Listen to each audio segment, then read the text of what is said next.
성경 공부해 오신 여러분들을 환영합니다. 박수. 자, 우리 학생들이 아주 그냥 많이 왔어요. 자, 오늘은 사도행전 7장 말씀이에요. 사도행전 7장 말씀. 사도행전 7장을 보면 60절까지 있어요. 너무 좋죠? 자, 먼저 그래서 빠르게 갑니다. 아주 빠르게. 다 하냐고? 그러니까 빠르게 한다고. 자, 빨리 지금 물어볼 시간 없어. 자, 7장 1절에서부터 네모칠게요. 1절에서 8절. 아이고. 1절에서 8절 네모치시고요. 9절에서 17절까지 네모치시고 18절에서 37절까지 네모치시고요. 38절에서 43절까지 그리고 44절에서 50절 51절에서 53절 네모치기 시너지죠. 54절에서 60절 어우 엄청 많다. 자, 소제목을 간단하게 적어드릴게요.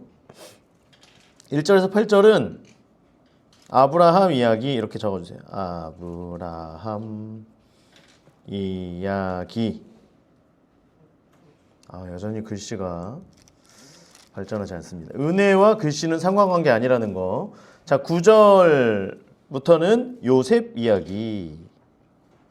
좀 어떻게 잘 써보고 싶은데. 사실 잘 써보고 싶어서 앞에 촉을 바꿨거든요.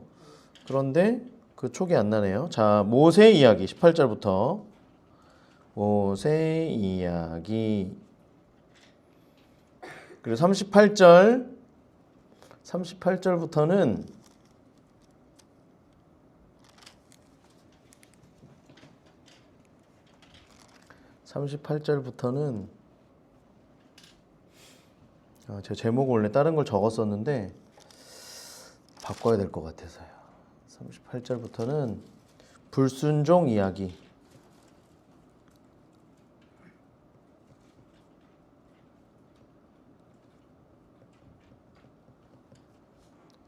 근데 뒤에 불순종이 또 나와야 되는데.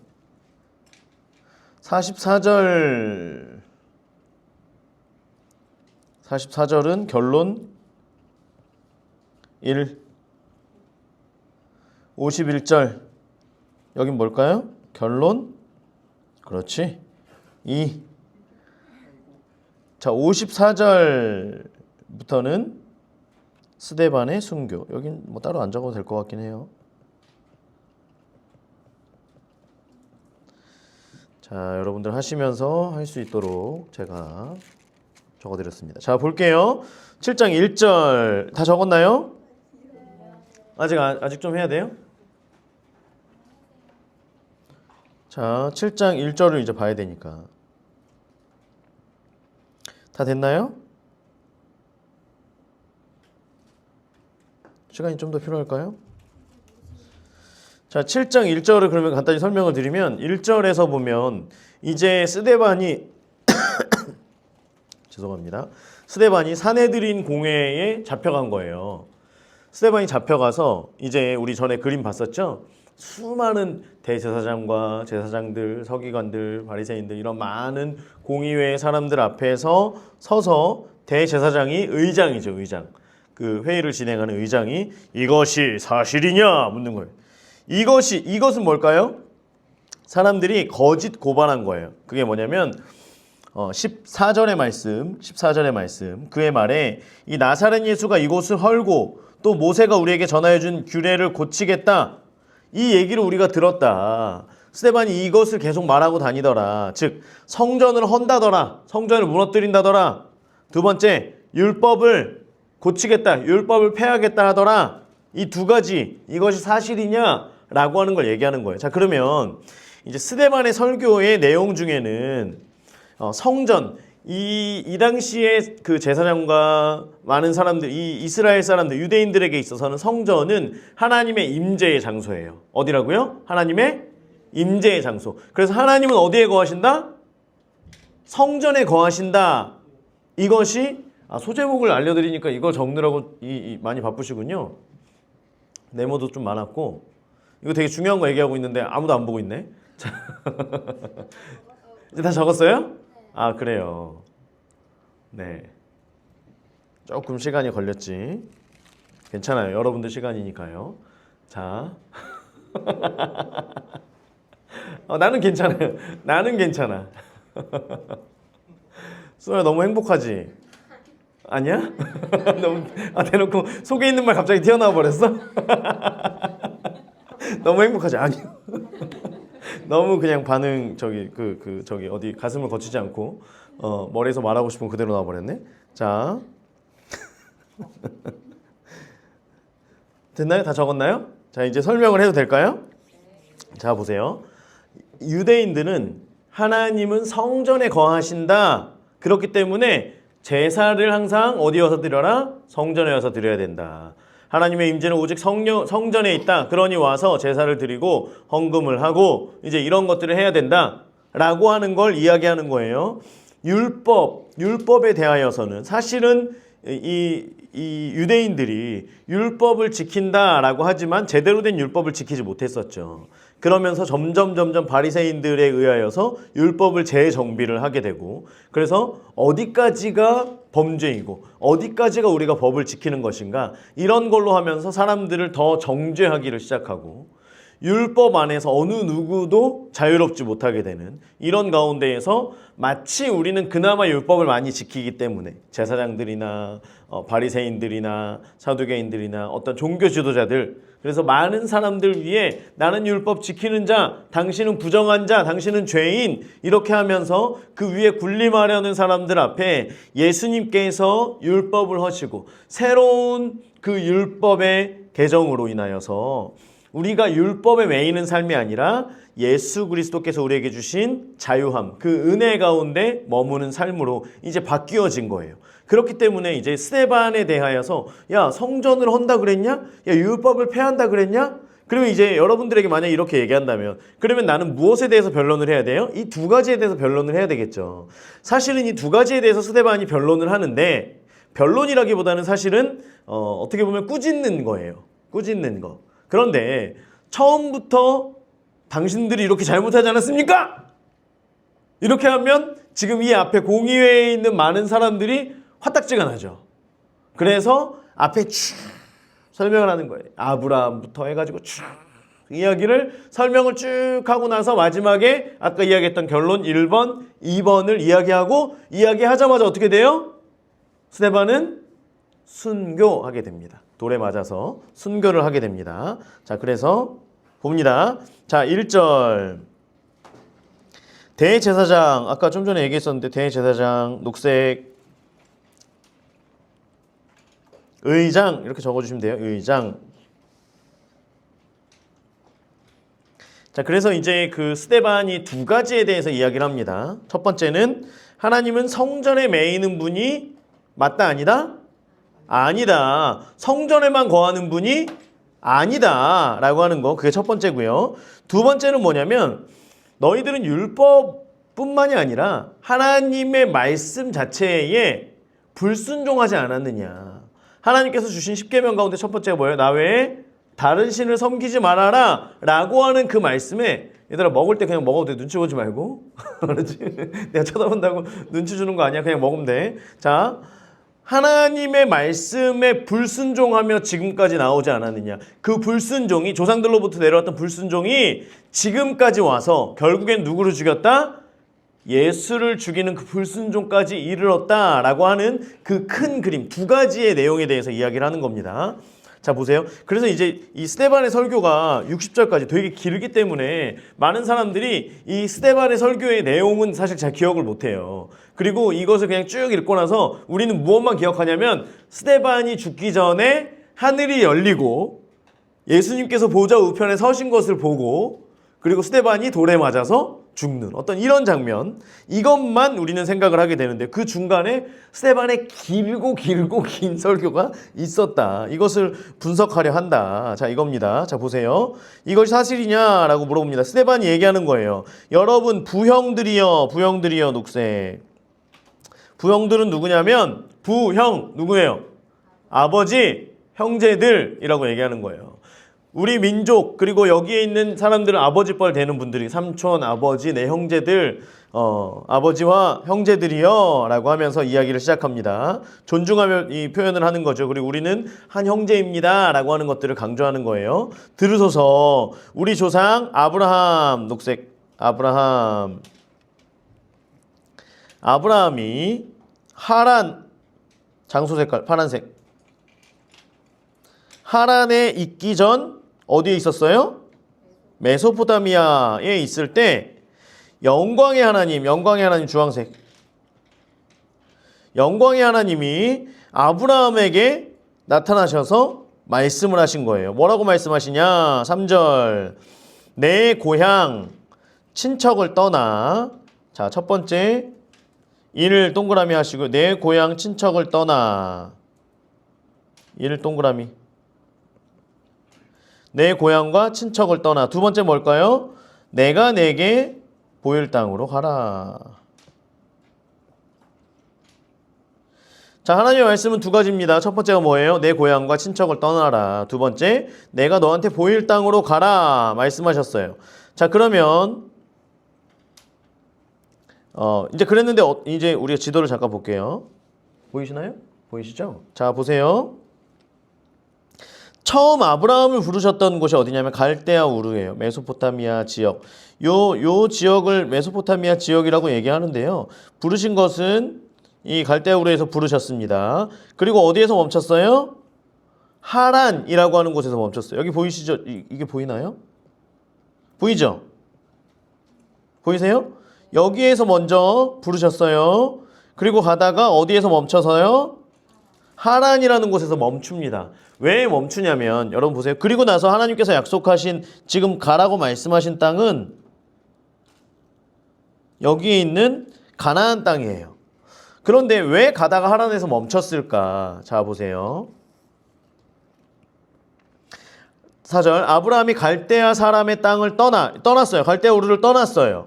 그리고 하란에 거하다가 그의 아버지가 어떻게 돼요? 죽음에. 자, 그의 아버지가 죽음에. 노란색.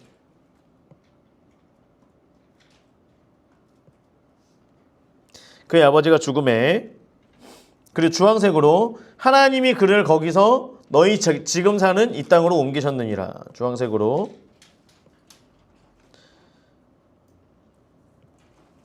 그리고 빨간색으로 하나님이 옮기셨느니라. 자, 그리고 빨간색 지금 든 김에 3절에 보면 뒷부분에 가라 동그라미 빨간색으로. 그리고 4절에 떠나 빨간색 동그라미. 자, 보세요. 하나님께서 아브라함을 부르셨어요. 처음에는 갈대아 우르에서 부르셨어요. 여기서 부르셨는데 아브라함이 하나님의 말씀에, 우리는 믿음의 조상 아브라함이 하나님께서 그렇게 말씀하실 때에 하나님 말씀에 순종한 아브라함으로 알고 있어요. 맞아요. 순종했어요. 그런데 아브라함의 이때에는 지금 여호와 하나님에 대한 믿음, 신앙 이런 것이 있을 때예요? 없을 때예요? 없을 때예요. 아브라함의 아버지는 우상을 만들던 집안이에요. 아브라함도 역시 우상을 섬기고 있었던 집안이었고 그 가운데 하나님께서 아브라함을 택하셨어요. 그리고 아브라함을 부르십니다. 그때에 하나님께서 말씀하신 게 뭐냐면 너의 고향과 친척을 떠나라. 친척을 떠나라 라고 하는 거는 너의 친인척들을 다 떠나라는 거예요. 주변에 있는 사람들, 형제들을 다 떠나라는 거예요. 그런데 하란으로 갈 때에는 다 데리고 갑니다. 순종을 하긴 해요. 알겠습니다 라고 하면서 하나님이라고 하는 여호와 하나님 그 신이 나에게 많은 신들 중에 한 분이 나에게 말씀하셨고 그때 그렇게 가면 땅의 복을 주시겠다라고 말씀을 하셔서 그래서 가는 거예요. 말씀하신 대로 가는 거예요. 그런데 갈 때 혼자 가지 않아요. 아버지도 같이 가요. 형도 같이 가요. 다 같이 가는 거예요. 그러면 완전한 순종이에요? 아니에요. 완전한 순종은 아니에요. 그런데 가다가 하란에서 한번 멈춥니다. 하란은 지리적으로 볼 때에 모이는 곳이에요. 모이는 곳. 울산은 어디서 다 모이나요? 지리적으로 모이는 곳이고 이 메소포타미아 문명의 같은 맥락을 가지고 있었던 같은 문화권 안에 있는 거예요. 자, 우리가 보세요. 우리가 선교를 나간다라고 하거나 어디 가서 살 때 외국에 가서 사는 것, 뭐 영어는 그래도 조금 아니까 외국 뭐 이제 미국권이나 이런 데 말고 전혀 다른 곳, 태국이나 어떤 이런 다른 곳에 가서 우리가 산다라고 생각을 하면 그게 마음속에 쉬워요, 어려워요? 어렵겠죠. 어렵겠죠. 태국 사람들이 영어를 못해요. 가서 어떻게 할 거야? 어떻게 할 거야? 전혀 다른 언어의 사람들이 만나는 거예요. 그 사람들과 우리가 문화가 같을까요? 다르겠죠. 태국 음식 맛있지? 맛있어요. 그런데 우리가 먹던 음식, 우리가 그동안 지내왔던 문화들 전혀 다른 거야. 그런데 하란이라고 하는 이 지역은 여러 곳으로부터 소아시아와 이제 그 밑에 가나안 쪽으로부터 여러 곳으로부터 사람들이 모이고 여러 문화가 섞여 있던 곳이에요. 말 그대로 말도 통하던 곳이었다라고 하는 거예요. 그렇기 때문에 하란으로 갔을 때에 거기에서 머물게 되는 거예요. 자, 데라라고 하는 저기 아버지의 이름의 뜻은 머무름이라고 하는 뜻입니다. 머무름. 그래서 하란에서 머물게 됩니다. 같은 언어, 같은 문화권에 있는 하란에서 한번 머물게 되고요. 거기에서 누가 죽게 돼요? 하란이 죽게 되죠. 아브라함의 형제였던 하란이 죽고 거기에서 아버지도 죽게 됩니다. 그리고 나서 하나님께서 두 번째 부르세요. 우리가 전엔 그런 줄 알았어요. 저는 처음에 하나님께서 데라 아브라함의 아버지를 부르셔서 갈대아 우르에서 아버지를 부르셔서 하란에 갔다가 아버지가 순종하지 못하고 죽어서 그 다음에 아브라함이 두 번째 아버지에게 하나님께서 택하셔서 부르셨다가 그가 불순종함으로 아브라함에게 순종을 요구해서 아브라함이 거기에서 순종을 한 걸로 저는 그렇게 알고 있었어요. 그런데 이제 이 말씀들을 계속해서 보다 보니까 그게 아니라 처음부터 아브라함을 부르셨어요. 하나님께서 아브라함을 부르셨을 때에 아브라함이 온전한 순종을 하지 못하고 땅이나 아니면 가족들이나 해서 하나님께서 말씀하신 그대로 가지 못한 거예요. 그랬을 때 하나님께서 그곳에서 어려움을 당하게 하시고 다시 한번 거기에서 하나님께서 말씀을 하시고 그 사명을 주신다라고 하는 거예요. 우리가 예수님을 처음 믿을 때에도 사실 이와 같아요. 그러니까 아브라함을 어떻게 탓할 수가 없는 게 우리가 처음 믿을 때 처음부터 저는 그러면 저는 교회 나오자마자 예배를 빠지지 않겠습니다. 저는 11조를 꼭 하겠습니다. 저는 뭐 어떤 이런 것들을 막 얘기해가지고 이렇게 지킬 수 있는 사람이 몇 명이나 될까요? 거의 없잖아요. 거의 없어요. 처음에는 예배를 나오고 빠지기도 하고 헌금도 어떻게 하는지도 잘 모르고 이런 어떤 과정들이 있는 거예요. 아브라함도 사실은 마찬가지였어요. 그의 연약함이 있었다라고 하는 거죠. 자, 그래서 두 번째로 부르셔서 지금 얘기하는 그 가나안 땅으로 부르셨다라고 하는 거예요. 자, 그러면 보세요. 아브라함을 처음 하나님께서 부르실 때 성막에서 성전에서 부르셨나요? 아니죠. 아브라함이 처음 있던 곳 갈대아 우르에서 아브라함을 처음 만나셨을 때 또는 하란에서 아브라함을 부르셨을 때 아브라함이 예배자의 모습으로 있었나요? 아니죠. 그런데 하나님께서는 그를 만나주시고 그를 택하시고 그를 인도해 주셨다라고 하는 거예요. 자, 이것이 이제 우리가 바탕이 되는 겁니다. 처음 이야기했던 성전을 헌다라고 하는 그것에 대한 답을 지금 스데반이 이제 그 같은 맥락을 가지고 답을 주고 있는 거예요. 자, 봅니다. 5절. 그러나 여기서 발붙일 만한 땅도 유업으로 주지 아니하시고 다만 이 땅에는 노란색 이 땅을 아직 자식도 없는 그와 그의 후손에게 소유로 주신다고 약속하셨으며 노란색. 자, 하나님께서 약속하십니다. 우리는 이제 다 알아요. 하나님께서 아브라함에게 주신 큰 세 가지 약속. 첫 번째 뭐예요? 큰 민족을 이루게 하겠다. 두 번째 뭐예요?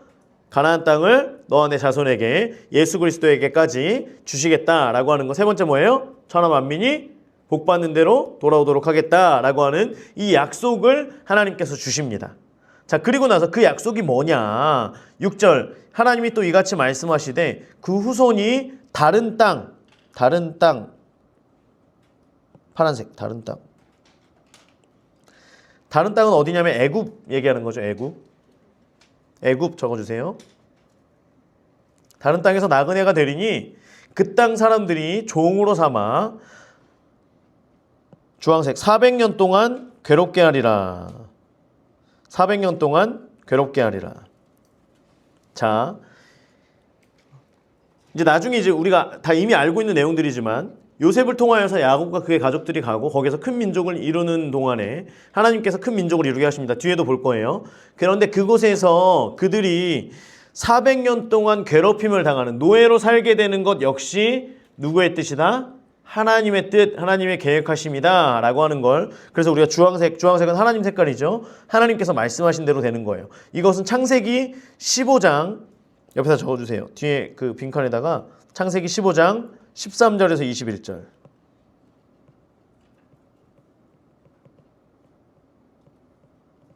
말씀을 따로 보지 않습니다. 여기에서 하나님께서 약속하신 그 말씀이에요. 그리고 또 이르시되 7절 종 삼는 나라를 어떻게 하신대요? 심판하신대요. 주황색 내가 심판하시리니. 애굽을 심판하시겠다 그래요. 그리고 그 후에 그들이 나와서 이곳에서 나를 섬기리라. 주황색 이곳에서 나를 섬기리라. 가나안 땅으로 다시 부르시겠다라고 하는 거죠. 여러분 처음 아브라함이 가나안 땅으로 하나님께서 부르셔서 그 땅을 너에게 주겠다라고 해서 갔어요. 그때 가나안 땅에 사람들이 살고 있었을까요? 없었을까요? 있었어요. 이미 가나안 7족속들이 그곳에 살고 있었어요. 그리고 나서 거기에서 그 땅에서 살게 하시다가 나중에 자손들이 나중에 가나안 땅에 또 들어갈 때 역시 가나안 7족속들이 그대로 살고 있었고요. 다만 왜 처음 아브라함 때 주시지 않고 왜 나중에 주시느냐? 첫 번째는 그 약속대로 큰 민족을 이루어야 되기 때문에, 두 번째는 가나안 사람들의 죄가 아직 심판받을 만한 때가 아니었던 거예요. 하나님께서는 그냥 아무나 하나님 백성을 빼고 아무나 다 치고 죽이시고 이런 분이 아니에요. 그들의 죄가 하나님께서 저울질하시는 그 임계점에 달했을 때에 그들이 멸망을 당하게 되는. 그래서 우리들도 소돔과 고모라도 마찬가지입니다. 우리가 예를 들어서 이런 거예요. 자녀가 잘못을 했어요. 그러면 한 가지 잘못하면 그때부터 혼나나요? 아니죠. 처음엔 타이르죠. 그렇게 하면 안 된다. 두 번째 또 잘못했어요. 너 이렇게 하면 혼난다. 세 번째 또 잘못했어. 너 진짜 혼날 거야. 네 번째. 너 그렇게 하면 10대 맞는 거야. 다섯 번째, 여섯 번째, 10번째가 되면 속으로 맞아 안 맞아? 맞아요. 약속한 10대를 한 방에 맞습니다. 아니 아빠 왜 갑자기 10대를 때리세요? 그게 아니라 이미 그 죄악이 끝에 달해서 10대를 두드려 맞는 거예요. 그죠? 하나님의 심판은 마찬가지예요. 우리가 지금 이 시대를 살아가고 있지만 여러분들, 우리가 그냥 이제 뭐 목사님도 그렇고 교회에서도 다들 어떤 죄악된 세상이라고 이야기하고 우리가 깨어 있어야 된다고, 나라를 위해서 기도해야 된다고 하지만 우리나라 너무 잘 살고 있는데요? 우리나라 너무 세계에서 유명한데요? 아니에요. 여러분, 하나님께서 계속 저울질 하시다가 이것이 때가 이를 때에, 그때에 하나님의 임재가 완전히 떠나게 되고요. 하나님의 진노의 심판이 임하게 되는 때가 반드시 온다라고 하는 거예요. 그렇기 때문에 우리가 동성애나 하나님을 반대하는 여러 가지들에 대해서 막을 수 있어야 돼요. 왜 사회주의 공산주의로 가면 안 됩니까? 왜 그 많은 기독교인들은 지금 나라가 뭐 사회주의로 가고 있습니다. 뭐 이렇게 얘기하잖아요. 왜 이게 안 되냐면 사회주의와 공산주의는 결국에는 하나님을 지우고 본인들이 하나님의 자리에 서서 많은 사람들로 하여금 자신들이 원하는 대로, 그래서 사람들이 하나님을 따르지 못하게, 하나님을 멀리 갈 수밖에 없도록 계속해서 그렇게 만들어가요. 그렇기 때문에 우리나라가 이제 자유민주주의의 기조도 아닐 뿐더러 계속해서 어떤 사회주의를 겪어왔던 많은 나라들이 행했던 그대로 간다면 이제 예전에 한 50년 전에와 완전히 지금 우리나라의 상황이 바뀐 것처럼 많은 나라들의 상황이 바뀐 것처럼 이렇게 바뀌어질 수 있다라고 하는 거예요. 그렇기 때문에 나라를 위해서 계속해서 그러다 어느 때가 되면 완전히 이것이 뒤집어집니다. 자, 보세요. 그래서 가나안 땅에 대한 그 심판을 지금은 하지 않으시는 거예요. 그러니까 가나안 땅에 대한 약속을 좀 이제 나중으로 미루시는 겁니다. 자, 하나님께서 이것을 약속하실 때 어떻게 약속하시냐면 하나님께서 아브라함에게 고기를 준비하라고 그러세요. 고기를 쪼개서 놔둬요. 그리고 이 고대 근동 때의 약속은 뭐냐면, 자, 목사님이랑 승현이랑 만약에 약속을 했어. 우리 예배 안 빠지기로 하는 거야. 그래서 승현이 알겠습니다. 그래서 우리 이거 하면은 어기면 죽는 거야. 둘이 손잡고 쪼개진 고기 사이를 같이 손잡고 지나가는 거야. 만약에 내가 이것을 어기면 나는 뭐처럼 되겠습니다? 이 찢어진 고기처럼 나는 쪼개져 죽겠습니다. 라고 하는 그 약속을 하는 거야. 자, 하나님께서 아브라함을 부르셔서 내가 너에게 약속한다 라고 하면서 아브라함의 손을 잡고 그 고기 사이를 지나가시는 게 아니라 하나님만 그 고기 사이를 지나가세요. 이것은 뭐예요? 내가 지키겠다는 거예요. 아브라함, 너는 연약하고 우리는 그 약속을 지킬 수 있어요, 없어요? 승현아, 약속 지킬 수 있어, 없어? 맨날 쪼개지는 거야, 그러면. 근데 그게 아니라 우리는 약속을 지킬 수 없다는 거 하나님께서 아셔요, 모르셔요? 아셔요. 그런데 하나님은 그 약속을 반드시 지키겠다. 반드시 내가 지키겠다라고 하면서 하나님께서 그 쪼개진 고기 사이를 지나가십니다. 그런데 그 정도 하면 아브라함이 믿어야 되는데 그걸 믿어요, 못 믿어요? 못 믿어요. 하나님의 약속을 하나님께서 쪼개진 고기 사이를 지나갔다 오셨어. 그러면 약속을 반드시 지키시겠구나 라고 생각을 했어야 되는데, 자, 보세요. 아브라함이 갈대아 우르에서 처음 하란으로 갈 때 가족들 다 같이 갔죠. 그래서 이것이 아니라는 걸 나중에 알았어요. 그래서 그 다음에 약속하신 땅으로 가는데, 그때 그렇게 갈 때 하나님의 약속을 믿었다라고 한다면 본인과 본인의 아내 둘만 가면 돼요. 그런데 누굴 데리고 가요? 조카 롯을 데리고 가요. 왜? 여차하면 롯을 세워야지. 하나님께서 자손을 주겠다라고 약속하셨는데 이미 나이가 많아서 안 될 것 같아. 그렇다고 또 아예 그 약속을 또 안 듣자니 또 그래. 듣긴 들어야 될 것 같아. 그래서 가는데 보험을 데리고 가는 거예요. 조카 롯을 데리고 가서 여차하면 얘를 세우려고. 근데 조카 롯과 나중에 갈라지게 되죠. 땅 문제로 인하여서 종들끼리 막 싸우게 되고 조카 롯은 그 소돔 고모라로 가게 돼요. 갈라졌어요. 그러면 이제 나 혼자야. 이제는 하나님의 약속이 이루어져야 돼. 그런데 시간이 지나도 이루어지지 않아요. 하나님께서 쪼갠 고기 사이를 지나가셨는데도 이루어지지 않아. 그러고 나니까 아브라함이 하는 게 뭐냐면 여종 하갈을 통해 이스마엘을 낳게 됩니다. 이로 인하여서 하나님께서는 13년간 아브라함에게 나타나지 않으세요. 비록 아브라함을 쪼개진 않으셨어요. 약속하지 않았기 때문에. 하지만 하나님께서 너무나 마음이 안 좋으신 거야. 13년을 나타나지 않으세요.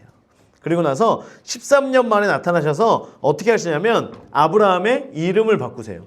우리 전에 그 주일날 말씀 가운데 배운 적 있었는데 이제는 아브라함의 이름을 바꿔요. 민족의 아버지 아브라함, 민족의 아버지, 열국의 아버지.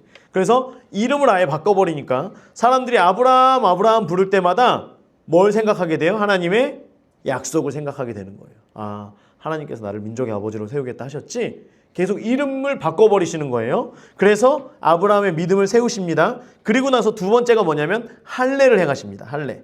자, 할례는 창세기 17장 11절 같이 한번 읽어볼까? 보이나요? 혹시? 보이는 사람만 읽어봅시다. 시작. 너희는 포피를 베어라. 이것이 나와 너희 사이의 언약의 표징이니라. 아멘. 자, 할례는 뭐냐면 언약의 표징이에요. 언약의 표시예요. 그래서 우리의 살에 언약의 표시를 새기는 거예요. 그럼 전에도 얘기했어요. 남자들은 화장실 갈 때마다 언약의 표시를 봐요, 안 봐요? 남자들, 여자들을 쳐다볼 필요 없잖아, 지금. 언약의 표시를 봐, 안 봐? 보지. 보게 되는 거예요. 안 볼 수가 없어요. 나이가 많아서 늙었지만 언약의 표시를 안 볼 수가 없는 거예요. 매일매일 언약의 표시를 볼 수밖에 없는 거예요. 그래서 할례가 없는 자, 할례가 없는 사람은 내 백성 중에 내 백성 중에서 끊어지리라 라고 하나님께서 말씀하시거든요. 할례를 행하지 않는다라고 하는 거는 뭐냐면 나는 하나님의 언약을 믿는다 안 믿는다? 안 믿는다는 거예요. 할례를 행하지 않는다라고 하는 건 나는 하나님의 언약 따윈 믿지 않습니다 라고 하는 거예요. 그렇기 때문에 하나님께서 우리에게 할례를 하라라고 말씀을 하셨고 그 할례를 볼 때마다 하나님의 약속을 기억하라라고 하는 거예요. 이름을 통하여서 할례를 통하여서 하나님의 약속을 하나님의 백성을 기억하라라고 하는 거예요. 그래서 8절에 보면 할례의 언약을 아브라함에게 주셨더니 주황색 할례의 언약을 아브라함에게 주셨더니 그래서 할례의 약속을 주시고요. 그가 이삭을 낳아 여드레 만에 할례를 어떻게 해요? 행하고 다 하는 거예요. 그러면 이삭은 했어요? 야곱은 했을까요? 안 했을까요? 할례 했을까? 안 했을까? 했겠죠? 했겠죠. 그러면 12아들은 했을까? 안 했을까요? 했겠죠. 했습니다. 다 하는 거예요. 그렇게 하면서 나는 그 약속을 믿습니다 라고 하면서 다 행하는 거예요. 자, 그리고 12조상을 낳으니라 까지 노란색으로 밑줄그시고요. 자, 이것을 통하여서 하나님께서는 보세요. 아브라함을 만나주시는 것도 이삭을 만나주시는 것도 야곱을 만나주시는 것도 성소가 아니라 어디든지 그들이 있는 곳에서 만나주셨다라고 하는 걸 이 안에 포함하고 있는 겁니다. 자, 9절부터 9절은 누구의 이야기예요? 요셉의 이야기입니다. 자, 요셉의 이야기. 여러 조상이 요셉을 시기하여 애굽에 팔았더니 빨간색 요셉이 시기하여 애굽에 팔았더니 자, 이제 우리가 보면 성경에서 우리가 예수님의 표상, 예수님의 예표가 됐던 사람들, 그러니까 예수님은 아니지만 예수님과 많이 비슷한 어떤 성경의 사람들을 누구를 얘기하냐면 두 명을 주로 얘기하는데 한 사람은 요셉이고요. 한 사람은 모세입니다. 요셉과 모세예요. 자, 왜 그런지 보세요. 이제 스데반 집사가 이 설교를 할 때에 성령께서 그에게 함께 하셔서 그래서 지혜와 지식의 영으로 지금 이 설교를 하는 거예요. 자, 그럼 보세요. 이제 요셉에 대해서 얘기하는데 자, 요셉 대신에 여기다가 예수님을 한번 넣어봐요. 예수님을 어떻게 했어요? 시기했어요. 유대인들이 예수님을 시기하여서 예수님을 팔아넘깁니다. 그래서 뒤에도 보면 예수님을 팔아넘기고 결국에는 요셉은 원래는 그 노예 한 사람의 몫은 은 30이에요. 은 30. 가롯 유다가 예수님을 팔아넘긴 값이 은 30냥이었죠. 자, 그런데 이것은 전통적으로 그래 왔고요. 그런데 요셉은 아직 성인이 아니었어요. 요셉이 팔려갈 땐. 그래서 요셉은 은 20냥에 팔려갑니다. 자, 그런데 어쨌든 예수님께서 그렇게 팔려가시고 예수님께서 그렇게 팔려가셔서 십자가에서 죽으시게 돼요. 많은 사람들의 시기로 인하여서. 자, 그런데 뒤에 보세요. 자, 10절에 보면 바로가 그를 애굽과 자기 온 집의 통치자로 세웠느니라. 하나님께서 예수님을 부활시키시고 하나님께서 죽으신 예수님을 그 무덤 가운데에서 부활시키시고 온 세상의 통치자로 삼으십니다. 이해가 되시죠? 자, 이제 이것들을 스데반 집사가 지혜와 계시의 영으로 이 요셉과 예수님을 이제 비교해 가면서 말을 집어넣고 있는 거예요. 자, 다시 보세요. 요셉을 시기하여 애굽에 팔았더니 노란색으로 하나님이 그와 함께 계셔. 그리고 함께 계셔에다 빨간색으로 동그라미 쳐주세요. 역시 요셉을 만나주시는 것도 성소나 성전에서가 아니라 요셉과 함께 계셨다라고 하는 거예요. 하나님께서는 요셉과 함께 계셨어요. 자, 함께 계시다라고 하는 건 뭐냐면 즉 이제 지금 보면 아브라함을 만나주신 가나안 땅에서 아브라함을 만나주셨던 그 하나님이 지금 요셉이 팔려간 그곳에서도 요셉과 함께 하셨다라고 하는 거예요. 그곳이 애굽이든 그 애굽의 보디발 장군의 집이든 아니면 감옥이든 어디든 간에 요셉과 함께 하셨다라고 하는 건데, 자, 함께 했다라고 하는 건 뭐냐면 개입하셨다라고 하는 거예요. 목사님이 며칠 전에 설교할 때 말씀드렸었는데, 함께 했다라고 하는 건 그냥 같이 앉아 있는 것, 우리는 이것을 가지고 함께 내가 같이 있었다라고 하지만 하나님께서 함께 하신다라고 하는 건 우리 가운데 개입해 주시는 거예요. 스승과 같이 성령님을 통하여서 우리에게 개입해 주시고 말씀해 주시는 게 하나님께서 함께 하시는 겁니다. 그래서 보디발 집에 가서 요셉이 보디발 장군에게 인정을 받게 돼요. 그곳의 가정 총리가 되게 됩니다. 자, 어떻게 총리가 될 수 있었느냐? 물론 부지런함이 있었겠죠. 하지만 그가 그 가정 총리가 될 수 있었던 것은 딱 한마디예요. 하나님께서 함께 하셨기 때문이에요. 하나님께서 개입하셨기 때문이에요. 자, 그래서 어떤 일들이 있잖아요. 어떤 일들을 보디발 장군이 뭔가를 해야 돼요. 예를 들자면 곡식을 심어야 돼. 곡물을 심어야 돼. 장군님, 옥수수를 심으셔야 됩니다. 옥수수를 왜 심어? 옥수수를 심으셔야 됩니다. 그래? 그럼 너 저쪽에 조그만 땅 저기만 한번 심어봐. 그랬더니 다른 작물은 다 안 되고 뭐만 돼요? 옥수수만 되는 거. 이놈 봐라. 또 다음에 봤더니 또 이번엔 콩을 심으셔야 됩니다. 야, 작년에 옥수수라며. 아닙니다. 이번엔 콩입니다. 하나님께서 그렇게 말씀하셨습니다. 그래서 그럼 저기다 또 심어봐. 그랬더니 다른 것도 다 안 되고 옥수수도 안 됐는데 뭐만 돼요? 콩만 되는 거예요. 하나님께서 함께 하셔서 전략을 주시는 거예요. 여호수아가 하나님께서 함께 하셔서 그에게 전략을 주실 때에 여호수아가 하는 모든 전쟁 가운데 하나님께서 말씀하시죠. 다 알려주시죠. 전략을 주시잖아요. 마찬가지예요. 하나님께서 함께 하신다라고 하는 건 우리가 깨어서 하나님께 물으며 하나님과 함께 하기를 원할 때에 하나님께서 우리 가운데 말씀하신다는 거예요. 때로는 환상으로, 때로는 음성으로, 때로는 꿈으로, 때로는 어떤 감동적인 것으로 우리에게 말씀해 주신다라고 하는 거예요. 자, 그렇게 함께 하니까 가정 총리가 됩니다. 자, 보디발의 유혹 가운데에서도 하나님의 개입하심이 있었어요, 없었어요? 보디발의 유혹이 아니라 보디발 장군의 아내의 유혹에서는 갑자기 동성애가 돼버렸니? 자, 보디발 장군의 아내의 유혹에서도 하나님의 개입하심이 있어요, 없어요? 있는 거예요. 하나님께서 개입하여 주시니까 요셉이 내가 어찌 하나님 앞에서 이 일을 행할 수 있겠습니까? 라고 하는 거예요. 하나님께서 알게 해주시는 거예요. 자, 보디발 장군의 아내에 대한 유혹은 사회적인 명예의 유혹이에요.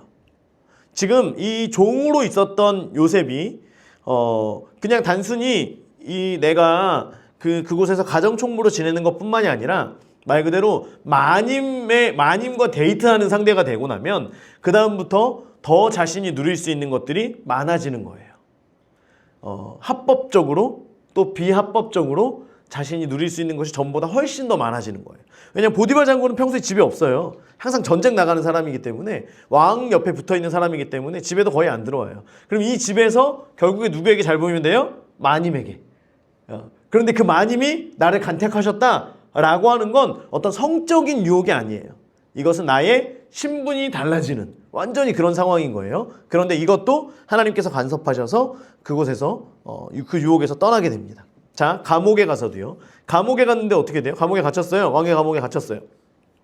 그 감옥에서도 하나님께서 간섭하세요. 함께 하세요. 그래서 지혜와 총명을 주시고, 그래서 간수장들이 보니까 보이는 거예요. 요셉은 지금 하나님과 함께하고 있구나 라고 하는 게 다 보이는 거예요. 그러니까 간수장들이 요셉에게 일을 맡겨줄 수밖에 없는 거예요. 왜냐하면 이 친구한테 일을 맡기면 그동안에 막혀있던 문제들이 다 풀어지는 거예요.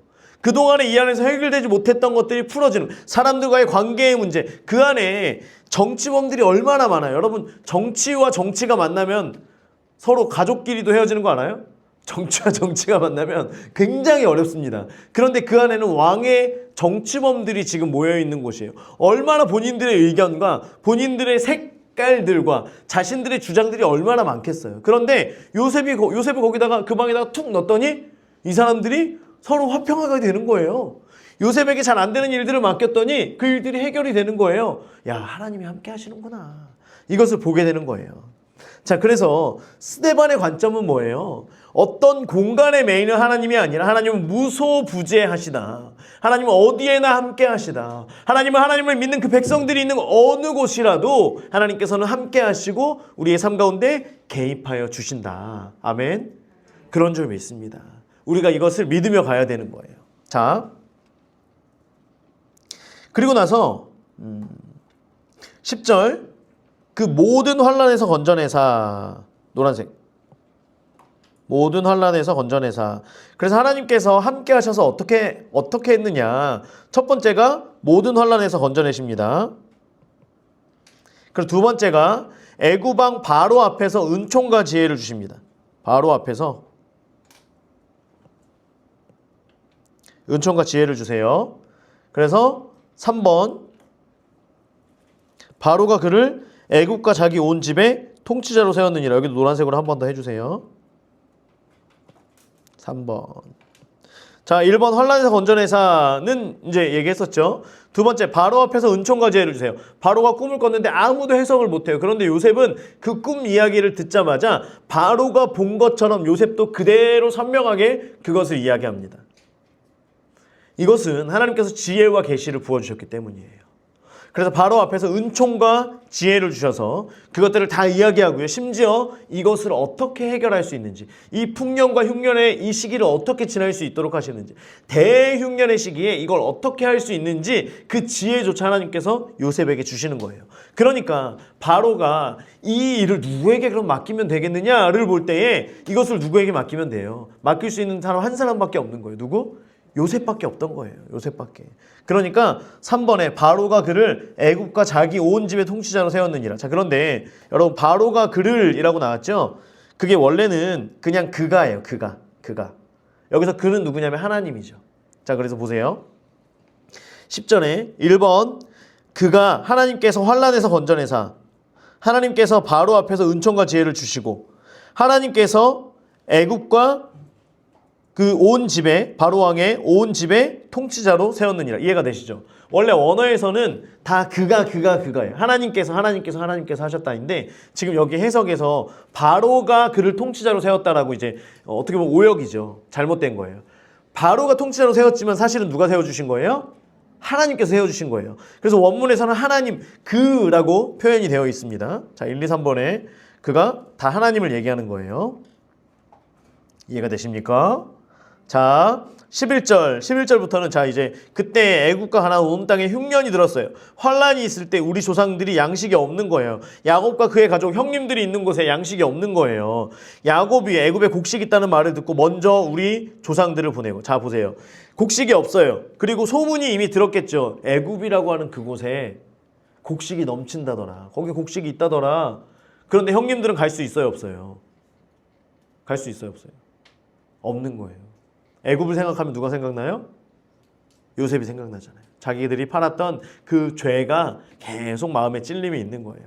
그래서 서로 눈치를 보고 가지 못하는 거예요. 우리가 어떤 죄 지은 곳에 그 일들을 다시 하거나 다시 떠올리는 거나 이런 것들이 어려운 것처럼 거기에 아픔이 있는 거죠. 형님들이 계속 마음 가운데 찔림이 있었던 거예요. 못 가고 있으니까 야곱이 얘기하는, 야 도대체 왜 안 가냐? 빨리 가라. 우리 다 죽는다. 야곱이 얘기해서 이제 가는 거예요. 그래서 13절 또 재차 보내매, 한 번 갔다 왔어요. 또 재차 보냈어요. 요셉이 자기 형제들에게 알려지게 되고 또 요셉의 친족이 바로에게 드러나게 되니라. 자, 그래서 14절 요셉이, 녹색,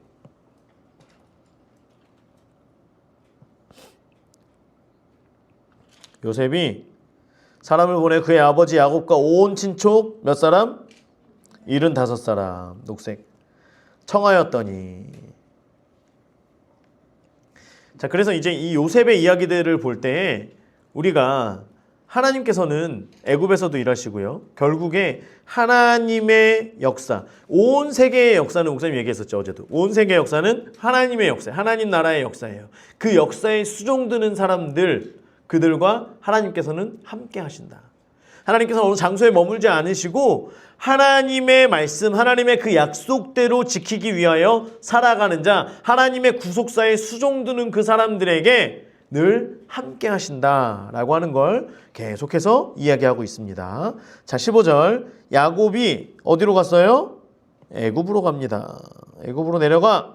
노란색. 자기와 우리 조상들이 거기서 죽고, 야곱이 애굽에서 죽어요. 그리고 세겜의 파란색.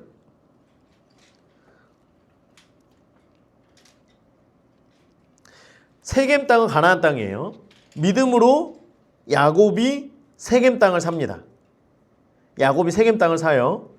그런데 이 세겜 땅에는 야곱이 묻히는 게 아니라 아브라함과 야곱은 막벨라굴, 아브라함이 샀던 막벨라굴에 죽습니다. 거기에 묻히게 됩니다. 그리고 나서 야곱이 세겜 땅을 사는데 지금 여기 말씀에서 보면 세겜으로 옮겨져 아브라함이 세겜 하몰의 자손에게서 은으로 값주고 산 무덤에 장사되니라.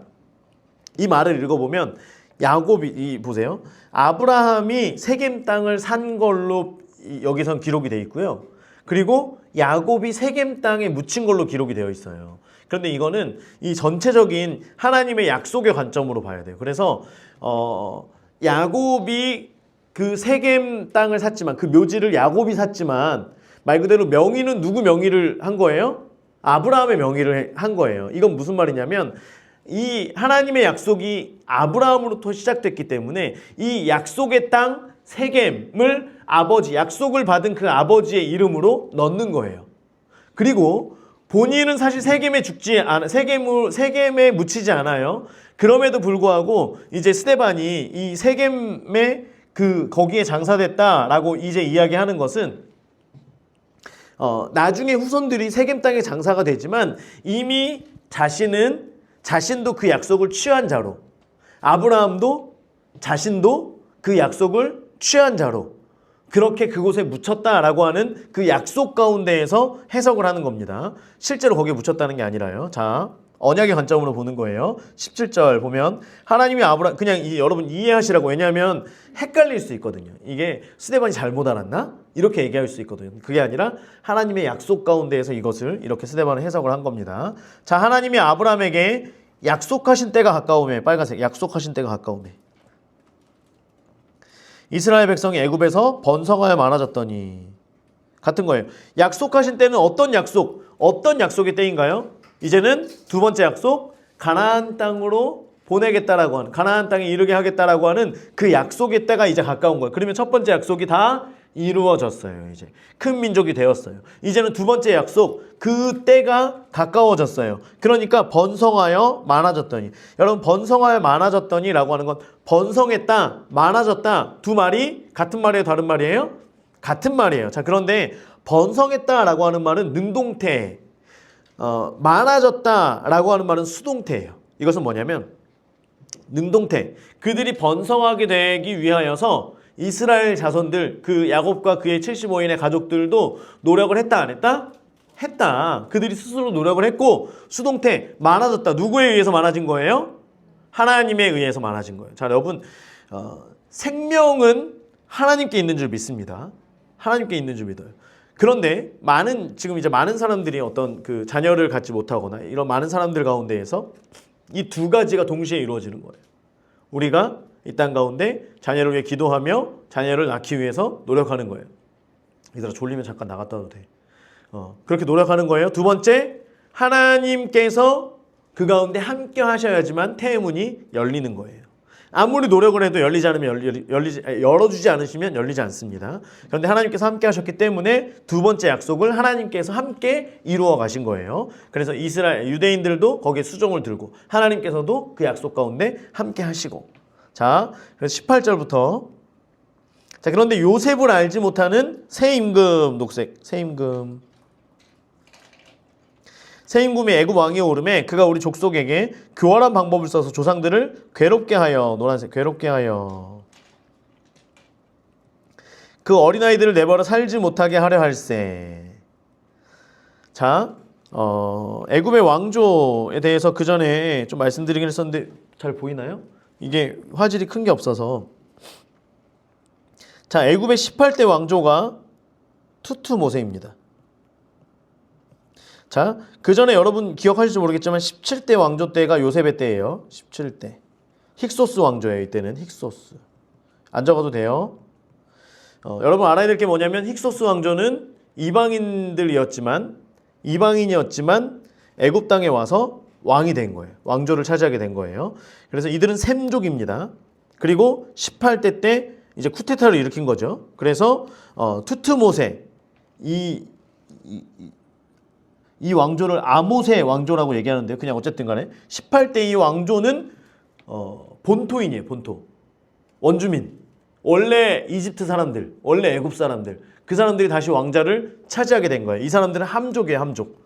자, 그래서 17대 때에 요셉이 총리가 될 수 있었던 이유도 본토 사람이 아니라 외지에서 온 셈족 그 사람이 여기서 왕이 된 거예요. 그러니까 다른 나라 사람들에게도 어떤 기회들을 충분히 줄 수가 있었던 거예요. 그러니까 요셉이 그 가운데서 총리가 되는 게 사실 별로 문제가 없던 거죠. 그리고 요셉을 통하여서 그 왕조가 완전히 일어납니다. 애굽이 완전히 일어나게 돼요. 그러니까 지금 이 17대 왕조에게는 요셉과 그의 가문은 좋은 사람이에요, 나쁜 사람이에요? 좋은 사람이에요. 좋은 사람. 그러니까 세겜 땅을 주고 거기에서 살라고 하고 이제 거기서 사는 거예요. 그런데 고센 죄송해요. 고센 땅을 주고. 자, 그런데 문제가 뭐냐면 18대 왕조가 됐는데 18대 왕조에게 있어서는 요셉과 그의 가족들이 야곱과 그의 가족들이 좋은 사람이에요, 나쁜 사람이에요? 나쁜 사람이죠. 나쁜 사람. 게다가 그 전에 17대의 셈족과 동일한 족속이에요. 동일한 민족이에요. 그런데 이 사람들은 지금 하나님의 구속사를 이루기 위해서 계속해서 뭐만 해요? 애기만 낳아요. 애기만 낳아요. 남자와 여자를 계속 낳는 거예요. 보니까 이 애기 낳는 속도가 완전히 몇 배나 빠른 거야. 우리 그 이집트 사람들보다, 애굽 사람들보다 몇 배나 빠른 거예요. 나중에는 위협이 되는 거예요. 언젠가 쫓겨났던 힉소스 왕조 그 셈족들이 몰려올 때에 이 안에서 이들이 적이 될 수 있겠다라고 하면서 뭘 하냐면 아들을 죽입니다. 아기들을 죽여요. 남자아이가 나오면 날강에다 던지라는 거예요. 그렇게 해서 죽입니다. 이렇게 하면서 이들을 노예로 삼고 이제 그것이 있는 거예요. 자, 그런데 보세요. 그때에 모세가 났다 그래. 그때 20절. 그때는 노란색. 모세에다가 녹색. 그리고 거기다 적어주세요. 모세에다가 이렇게 해서 수종들 사람, 수종들 자. 무엇에 수종드는 거예요? 하나님의 구속사에 수종들 자. 모세가 나게 됩니다. 모세가 났는데 자 주황색으로 하나님 보시기에 아름다운지라. 하나님 보시기에 아름다운지라. 그래서 부모가 이게 이거예요. 부모가 봤는데 모세가 너무 잘생겼어. 그래서 모세를 안 죽이고 살려둔 게 아니라 보세요, 여러분. 어느 부모도 자기 아기가 제일 예뻐요, 안 예뻐요? 예쁘죠. 저에게는 저희 소울이가 너무 예뻤어요. 어렸을 때 지금 사진을 보면 머리카락도 없어요. 그런데 예뻐요, 안 예뻐요? 예뻐요. 다른 사람들이 우리 소울이를 봤어요. 그러면 어떤 아이예요? 머리카락 없는 여자아이. 그런데 엄마 아빠에게 뭐예요? 가장 예쁜 아이. 예은이도 마찬가지지. 준수도 마찬가지지. 나한테 말고. 목사님한테 말고. 너희 부모님에게. 자, 그러니까 어느 부모가 봐도 사실 모세가 그의 부모가 봤을 땐 당연히 아름다운 거예요. 그런데 이것을 그 부모를 통하여서 하나님께서 알려주셨다라고 하는 거예요. 우리가 여기서 볼 수 있는 거예요. 아름다운지라라고 하면 아기를 봤을 때 하나님께서 이 아이를 택하셨다라고 하는 걸 부모로 하여금 하나님의 음성을 듣게 하셨다라고 하는 거예요. 알게 하셨다라고 하는 거예요. 깨닫게 하셨다라고 하는 거예요. 그래서 숨기는데 석 달 동안 길리더니 노란색 석 달 동안 이제 믿음으로 기르는 거예요. 이 아이를 봤을 때 하나님께서 이 아이를 통하여 하실 일이 있으시구나. 이 아이를 통해 하나님께서 무언가 하시겠구나 라고 하는 그 확신으로 믿음으로 아이를 기르게 됩니다. 석 달 동안. 그런데 더 이상 기를 수 있어요, 없어요? 아이가 커지니까 기를 수가 없는 거예요. 그러니까 이제는 믿음으로 하나님 손에 맡겨드리는 거예요. 강에다가 이제 갈대 상자에 담아서 버리게 됩니다. 그때 바로의 딸 녹색, 바로의 딸 녹색. 그를 데려다가 양아들로 삼는 거예요. 자, 다시 그림을 보세요. 여기에서 나오는 바로의 딸이 누구냐면 여기 나오는 하첵수트예요. 하첵수트. 하첵수트. 그냥 얘기하는 겁니다. 자, 아버지가 누굴까요? 투트모세 1세, 18대 왕조. 자, 투트모세 2세는 누구냐면, 이 하첵수트가 딸이에요, 딸. 그런데 투트모세 2세와 결혼을 합니다. 투트모세 2세는 누구냐면, 시녀의 아들이에요. 이복 남매, 이복 형제. 이 애굽 때는 굉장히 성적으로 문란해 있죠. 당연히 우상 숭배가 있었으니까 성적으로 문란한 음란이 가득했었죠. 자, 보세요. 투트모세가 왕이에요. 자, 그런데 딸을 누구 낳았어요? 하첵수트를 낳았어요. 그런데 이 왕위를 이어가기 위해서 자기 자손들 중 가운데에서 결혼을 해야 돼. 그래서 누구와 결혼을 시키냐면 내가 나의 다른 궁녀를 통해서 낳은 아들과, 그러니까 얘네 둘은 서로 친척이죠. 친척, 가족, 형제. 어쨌든 결혼을 하게 됩니다. 자, 그래서 부부가 돼요. 부부가 됐는데 아들이 없어요. 아들이 없어. 그래가지고 모세를, 하첵수트가 이 여자가 모세를 데려다가 양자를 삼습니다. 모세는 갑자기 애굽의 왕자가 됐어요. 자, 그리고 나서 이때 투트모세 3세라고 하는 이 사람이, 우리가 이집트의 왕자 맞나? 이집트의 왕자? 그 만화를 보면 어렸을 때 같이 자라서 막 칼 이렇게 하면서 브라더 막 그러면서 이렇게 막 하는 그거 있잖아. 나중에 봐봐. 보면 있어. 그래서 이게 이 친구인데, 투트모세 3세인데 얘는 또 누구냐면 투트모세 2세와 하첵수트 사이에서 난 애가 아니야. 얘 투트모세 3세도 역시 투트모세 2세의 다른 궁녀가 낳은 아들이에요. 이해가 되죠? 그러니까 둘 사이, 하첵수트와 투트모세 사이에는 아들이 있었어요? 없었어요? 없었고 다른 궁녀의 아들이 투트모세 3세야. 이 투트모세 3세와 모세가 같이 이제 막 칼싸움 하면서 어렸을 때 40년의 시간을 보냅니다. 40살이 됐어요. 이제 그리고 나서 그때 사실은 이제 투트모세 3세보다는 모세를 하첵수트는 세우려고 하는 거예요. 모세를. 그런데 이때 나중에 이제 뒤에 보면 나오겠지만 모세가 애굽 사람이 우리 민족을 괴롭히니까 가서 죽입니다. 가서 죽이고, 그것을 누가 꼰지르냐면 이스라엘, 유대인 같은 민족인 이스라엘 사람들이 이 투트모세 3세에게 꼬질릅니다. 그래서 모세가 도망을 가게 돼요. 미디안 광야로. 이해가 되지? 광야로 죽이고서 막 도망가잖아. 나중에 봐. 우리 나중에 한번 보자. 자, 그래서 도망을 가게 되고 나중에 이제 모세가 출애굽하게 될 때 와서 그 바로 왕이 10가지 재앙으로 싸대기를 맞잖아. 이 싸대기를 맞을 때는 누구냐면 아멘호텝 2세. 이해가 되죠?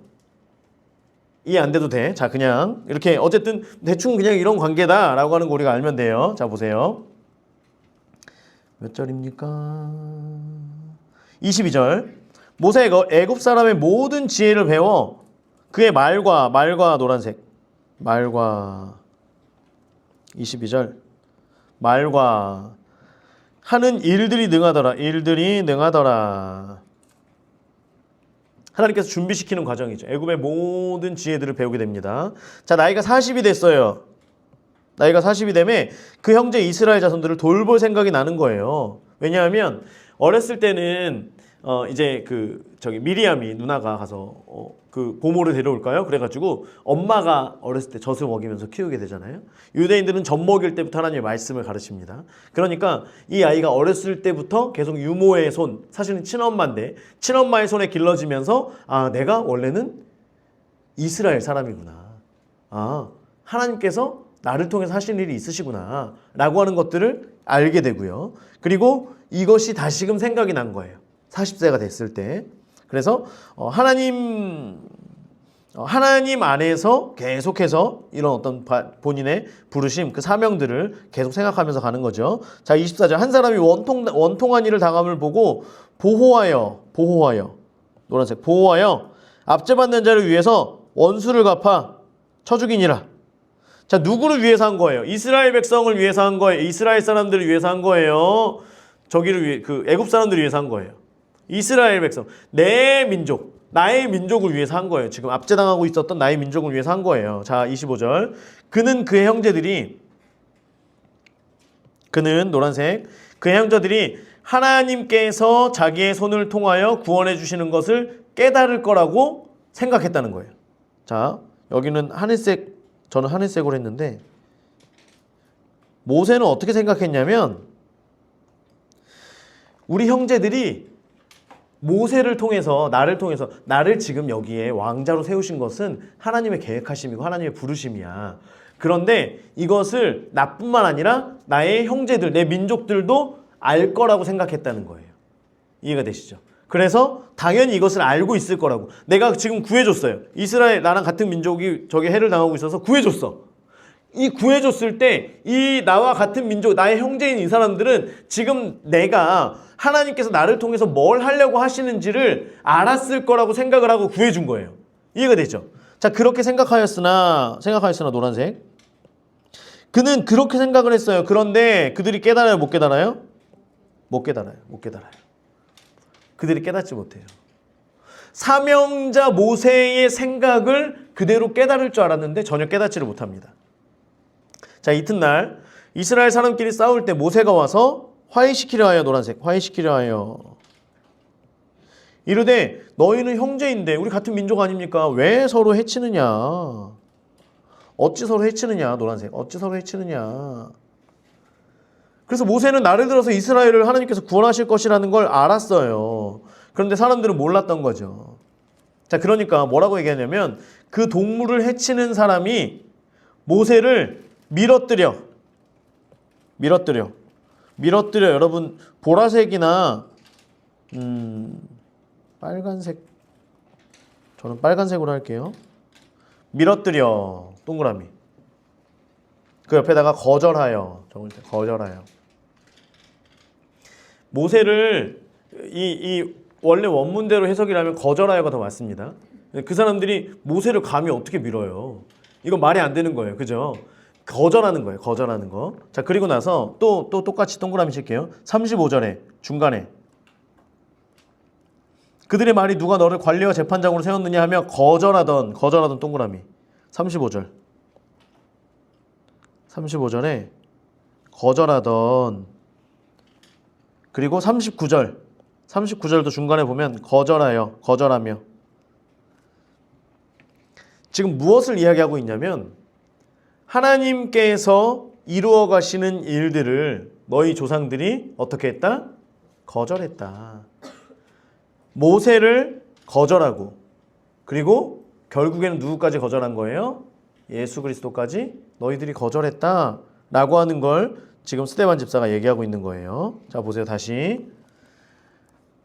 누가 너를 관리와 재판장으로 우리 위에 세웠느냐? 노란색. 누가 너를 세웠느냐? 사람들이 거절하는 거예요. 내가 어제는 애굽 사람을 죽인 것 같이 또 나를 죽이려느냐? 노란색. 그리고 가서 애굽 왕한테 꼰지른 거예요. 그래서 모세가 도주합니다. 어디로요? 미디안 땅. 29절. 미디안 땅에서 나그네가 됐어요. 나그네가 돼요. 거기서 아들 둘을 낳게 되는데요. 십보라와 결혼을 하게 되고 첫째 아들의 이름을 게르솜이라고 짓습니다. 게르솜의 이름의 뜻이 나그네예요. 나그네. 40년 동안 있다가 하나님의 뜻이 본인에게 있을 거라는 그 사명 가운데 이제는 때가 됐다고 생각을 해서 하나님의 뜻대로 했는데 사람들이 자기를 거절하였어요. 그래서 결국엔 그 거절감 때문에 나그네가 되었고 지금 결혼을 하고 자녀를 낳았지만 여전히 모세 안에는 그 거절감이 있어요? 없어요? 있어요. 그럼 어떻게 해야 돼? 예수 이름으로 치유 축사해야지. 그죠? 거절감 빠져. 자, 그런데 아직 안 빠졌어요. 자, 둘째 이름은 엘리에셀이라고 집니다. 하나님은 나의 도움이십니다 라고 하는 뜻이에요. 그냥 아시면 됩니다. 자, 미디안 땅에서 나그네가 되었어요. 그래서 거기서 살다가요 40년이 참해. 30절 40년이 참해. 노란색. 이제 이 훈련의 때인 40년이 지나게 됩니다. 미디안 광야에서 40년을 지나게 돼요. 천사가 녹색. 천사가 시내산 광야 가시나무 떨기 불꽃 가운데서 그에게 보이거늘. 천사가 옆에다가 예수님 적어주세요.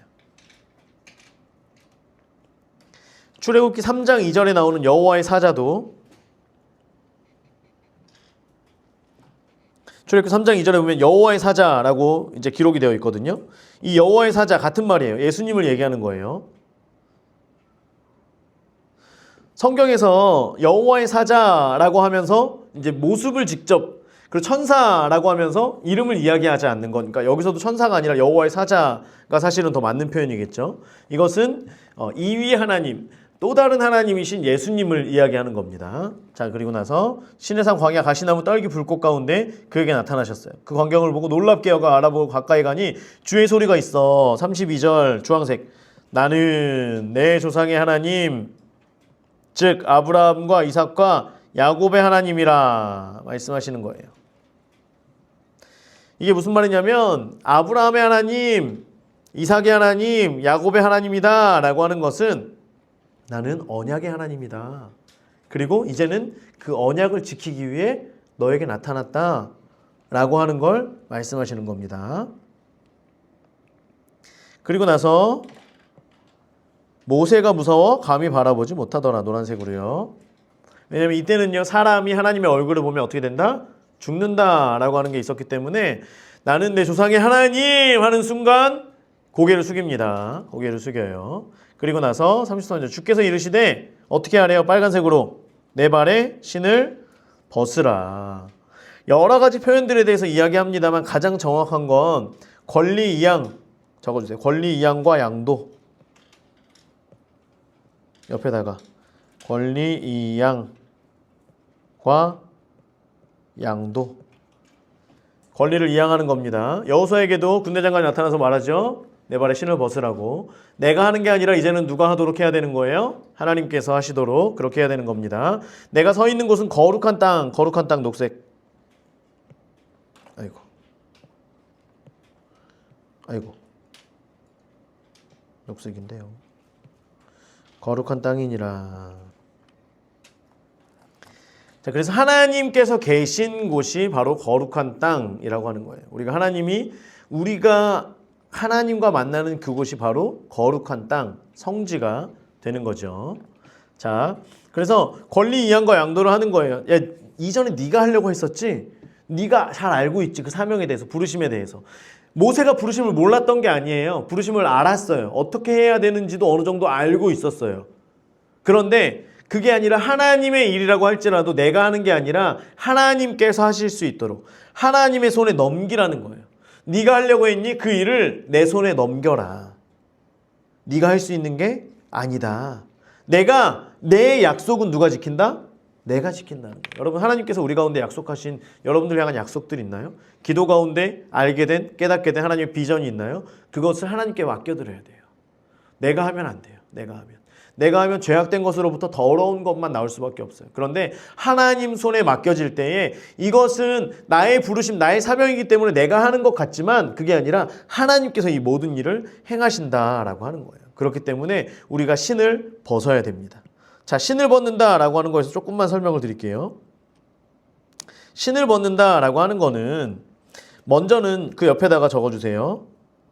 1번 하나님의 음성을 듣는 거예요. 하나님의 음성을 듣는 것. 왜냐하면 그래야지만 하나님께서 주시는 전략으로 하나님의 일을 행할 수 있는 거예요. 그러니까 먼저는 하나님의 음성을 들을 수 있어야 돼요. 우리가 이번 수련회 때 여러 가지를 하고 또 주일날도 이제 우리가 뒤에서도 이렇게 치유축사와 이런 것들을 해왔지만 하나님의 음성을 듣는 거는 사실 그렇게 어렵지 않아요. 그지 예은아? 그렇게 어렵지 않았지. 특히 어리면 어릴수록 우리 그린이 하늘이도 합니다. 그린이 하늘이도 해요. 맞아! 막 해요. 그린이 하늘이도 잘해. 그러니까 하나님의 음성을 듣는 건 사실 그렇게 어렵잖아요. 그런데 뭐가 어렵냐면 두 번째, 순종. 순종은 어려워요. 그런데 여러분 보세요. 하나님께서 신을 벗으라 라고 말씀하시고 권리와 이양을 해서 그래서 우리가 하나님의 음성을 듣고 그 음성이 우리 가운데 들려질 때에 순종하는 것, 거기에 순종하지 못하면 우리는 하나님의 일들에 실패할 수밖에 없는 거예요. 그래서 내 생각과 하나님의 말씀은 다를 때가 굉장히 많습니다. 부딪힐 때가 굉장히 많아요. 나는 지금 이걸 하고 싶은데 하나님께서는 이걸 하라고 말씀하세요. 나는 지금 해야 될 것이 있는데 하나님께서는 자꾸만 예배의 자리로 부르세요. 나는 지금 뭐가 좋은데 하나님께서 자꾸 말씀을 보라고 하세요. 예배를 드리라고 하세요. 이런 일을 너무나 많이 있어요. 나 이쪽으로 가는 게 맞는 것 같은데 하나님께서 자꾸 저쪽으로 가라고 말씀하시는 거예요. 그런데 순종하면 하나님께 뭐가 생기냐면 하나님께서 이 순종에 따른 하나님께서 반드시 이대로 행하셔야 되겠다라는 의무가 생깁니다. 하나님께. 우리가 하나님께 순종하잖아요. 다시 하나님께 순종하면 하나님께서는 반드시 순종한 자의 일을 이루어야 하는 의무가 생긴다라고 하는 거예요. 그래서 세 번째는 약속을 이루심. 자, 내 발에 신을 벗어서 하나님께 권리이양을 하는 것은 하나님의 음성을 듣고 그분의 말씀에 순종할 때 하나님께서 약속을 이루어 주시는 이 단계로 이루어진다라고 하는 것이죠. 자, 빨리 가면 갈 수 있고요. 왜냐면 뒤쪽에는 설명이 별로 필요 없거든요. 자, 34절. 34절. 내 백성이 애굽에서 다 전체 주황색으로 칠 거예요.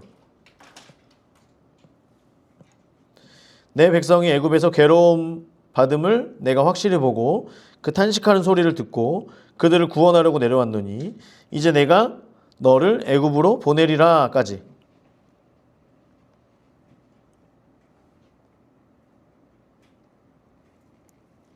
자, 그리고 여기에 이 주황색 위에 뭘로 파란색으로 할까요? 동그라미. 보고 내가 확실히 보고 탄식하는 소리를 듣고 구원하려고 내려왔노니 까지. 하나님께서 우리의 괴로운 받음을 보시고 탄식한 소리를 들으시고 구원하려고 내려오신 분이시다라고 하는 겁니다. 하나님께서 행하시겠다라고 하는 거예요. 그래서 내가 너를 애굽으로 보내리라. 너를 통해서 일하겠다. 너를 나의 도구로 삼겠다. 라고 하는 걸 말씀하시는 거예요. 이제 내가 너를 나의 도구로 쓰겠다. 자, 망치가 손에 있어요. 망치가 있어요. 그럼 망치가 여기 못이 있는데 제가 가서 이 망치를 제가 가서 여기에다가 머리를 부딪혀 가지고 이 못을 집어넣을까요? 망치가 혼자 할 수 있어요, 없어요? 없어요. 망치는 그냥 주인의 손에 붙들린 바 돼서 주인이 잘못 때리면 딴 데 때리는 거예요. 그죠? 못을 때린다고 주인이 때렸는데 못에 안 맞으면 다른 거 맞는 거예요. 근데 못에 제대로 맞으면 이게 한 번에도 들어갈 수 있는 게 망치죠. 망치. 하나님께서 우리를 잡으시면 하나님께 픽사리가 있어요, 없어요? 없어요. 그냥 한 방에 가는 겁니다. 한 방에 망치로 못을 치시면 하나님의 일들이 이루어지는 거예요. 거기에 우리는 순종할 뿐입니다. 자, 35절. 그들의 말이 지금 모세에게는 거절감이 있어요, 없어요? 거절감이 있죠. 그들이 뭐라고 얘기하냐면 누가 너를 관리와 재판장으로 세웠느냐? 이렇게 얘기하면 거절하던 그 모세를 하나님은 가시나무 떨기 가운데서 보이는 천사의 손으로 관리와 속량하는 자로서 보내셨으니 36절 빨간색. 이 사람이 백성을 인도하여 나오게 하고 애국과 홍해와 광야에서 40년간 기사와 표적을 행하였느니라. 하나님께서 모세를 세우셨다라고 하는 증거에 대해서 이야기하는 거예요.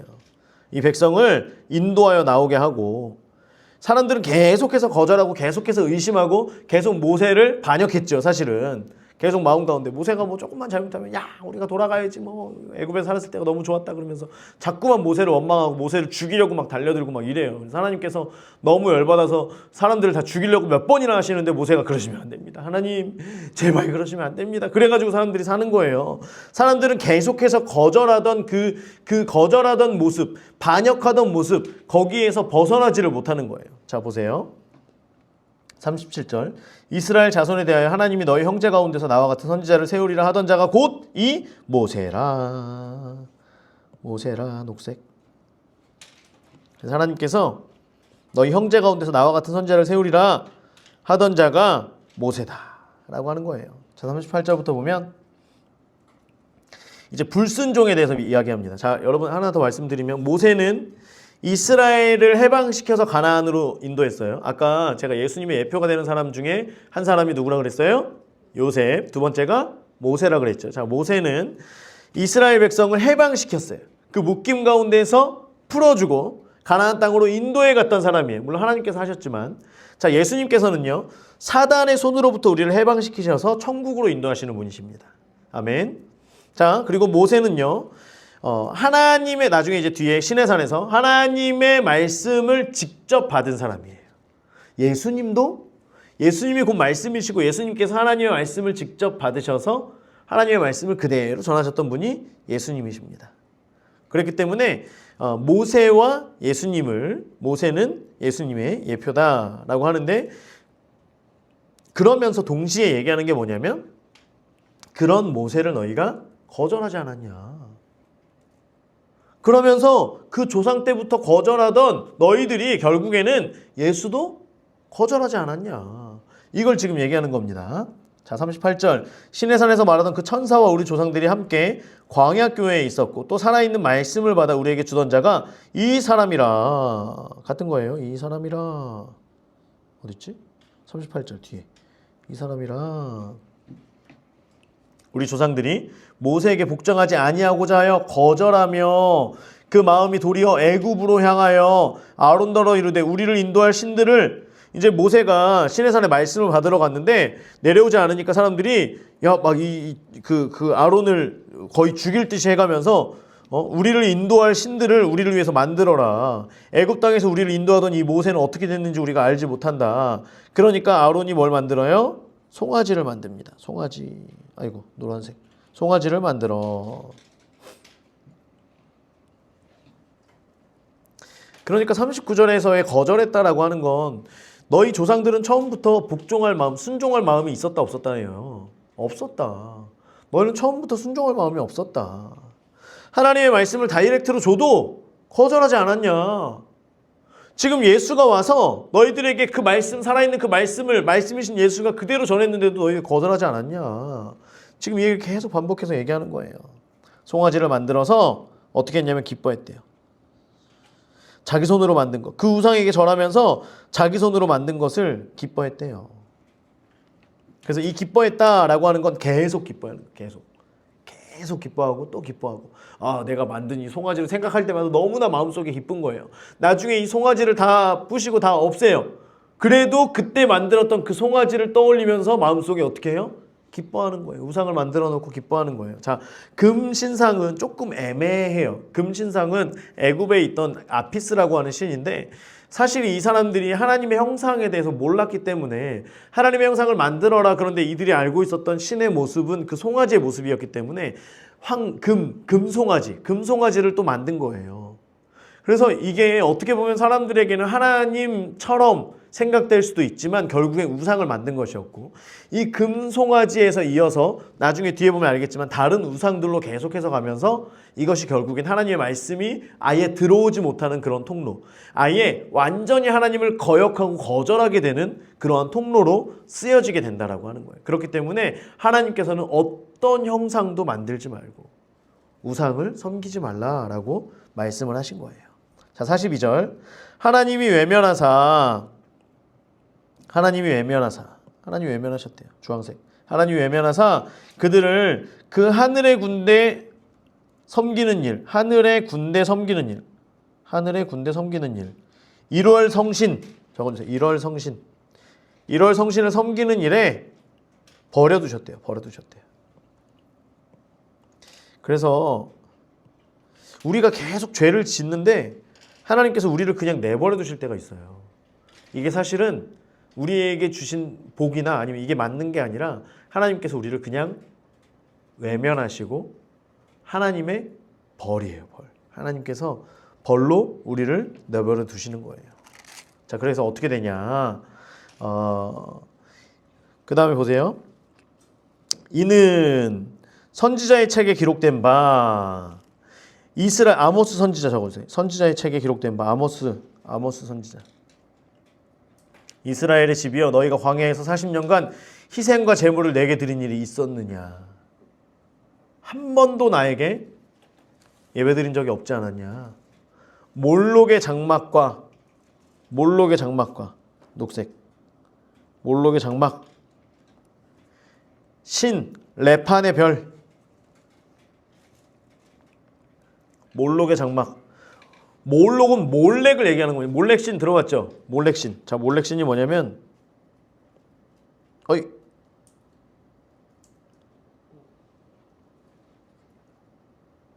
갑자기 각도가 어이. 어쨌든 보이죠? 자, 몰렉신은 무슨 모양이에요? 소죠, 소.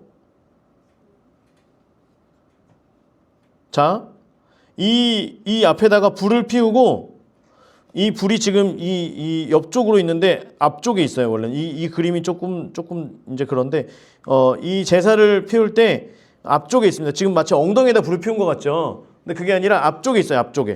앞쪽에다가 이건 이게 안 되나? 여기다가 불을 막 피워요. 그리고 나서 이 손 위에다가 누구를 올려놔요? 아기를 올려놔요. 인신제사 드리는 거예요. 인신제사. 몰렉신은 인신제사 드리는 거예요. 몰렉신은 전쟁의 신이에요. 전쟁의 신. 그래서 인신제사를 드리는 거예요. 전쟁에 나갈 때 인신제사를 드리고 다녀와서 또 인신제사를 드리고 이제 이렇게 해서 전쟁을 주관하십시오 라고 하면서 드리는 겁니다. 신 레판의 별. 그래서 지금도 몰렉을 섬기는 사람들이 있죠. 전 세계에 있습니다. 자, 신 레판의 별. 레판의 별은 뭐냐면 금성을 얘기하는 거예요. 금성. 그래서 신 레판의 별 금성이라고 적어주시고요. 바벨론의 종교 적어주세요. 바벨론의 종교. 바벨론이 레판의 별이라고 하는 신을 섬겼대요. 그래서 금성을 섬겼대요. 금성. 받들었으며 이것은 너희가 절하고자 하여 만든 형상이로다. 그래서 내가 너희를 바벨론 밖으로 옮기리라. 그래서 이스라엘 백성들이 어디에게 잡혀가요? 바벨론에게 망하죠. 바벨론의 포로로 잡혀갑니다. 야, 너희들이 그렇게 좋아하던 그 신 거기 가서 살아라. 그러면서 바벨론에게 망하게 하십니다. 자, 이제 결론입니다. 결론. 지금까지 이제 말한 결론. 첫 번째는 뭐냐면 하나님은 성전에 매여 있는 분이 아니다. 두 번째 결론. 너희들이 계속해서 거절하였다. 선지자도 거절하고 모세도 거절하고 계속해서 우상을 섬기고 나중에는 예수님까지도 거절하지 않았냐? 이 두 개에 대한 결론을 스데반이 지금까지 이 설교를 통해서 역사 가운데서 있었던 것들을 따박따박 해가지고 얘기를 하면서 이제는 대놓고 얘기합니다. 대놓고. 44절 광야에서 우리 조상들에게 증거의 장막이 있었으니 이것은 모세에게 말씀하신 이가 명하사 그가 본 그 양식대로 만들게 하신 것이라. 모세에게 말씀하신 대로 만들었다는 거예요. 우리 조상들이 그것을 받아 하나님이 그들 앞에서 쫓아내신 이방인의 땅을 점령할 때에 여호수아와 함께 가지고 들어가서 다윗의 때까지 이르니라. 46절 다윗이 노란색 하나님 앞에서 은혜를 받아. 다윗이 빼앗겼던 법궤를 가지고 들어와서 다윗의 장막을 만들고요. 그리고 거기에서 288명의 예배자를 레위인들을 세워서 24시간 예배가 드려지게 하고 4,000명의 성가대를 세워서 계속해서 하나님을 찬양하고 예배하게 했더니 하나님의 임재가 다윗과 이스라엘 나라 가운데 임재가 쫙 풀어지는 거예요. 그러면 임재가 풀어지고 많은 전쟁으로부터도 승리하게 되고 이제 그래서 야 이거 하나님의 임재를 경험한 사람은 그 임재를 더 구할까요? 안 구할까요? 더 구하죠. 여러분 수련회 다녀와서 막 기도하고 싶고 이번 주 금요일날 막 기대됩니다. 자, 여러분들 막 이러잖아요. 우리가 임재를 더 구하고 싶어요. 이제 그러니까 다윗이 꿈이 생긴 거예요. 뭐냐면 하나님의 성전을 더 크게 만들어야 되겠다. 하나님 계시는 곳을 더 크게 만들어서 더 예배를 잘 드려봐야 되겠다. 이 임재에 대한 소망이 더 속에서 불타오르는 거예요. 그래가지고 성전을 지으려고 했더니 하나님이 된다 그래요? 안 된다 그래요? 안 된다. 너의 부르심은 이 땅을 정복하는 거야. 그래가지고 다윗은 어떻게 해요? 계속 전쟁만 하다가 죽는 거예요. 다만 성전을 하나님의 전을 지을 만한 모든 것들을 다 넉넉하게 준비를 하죠. 그래서 하나님의 은혜를 받았어요. 그래서 야곱의 집을 위해 하나님의 처소를 준비해달라고 하더니 다윗이 짓지 못하고 누가 지어요? 47절 솔로몬이 그를 위하여 집을 지었느니라. 그러나 여기서부터 중요해요. 지극히 높으신 이는 손으로 지은 곳에 계세요? 안 계세요? 계시지 아니하시나니. 빨간색. 지극히 높으신 이는 손으로 지은 곳에 계시지 아니하시나니.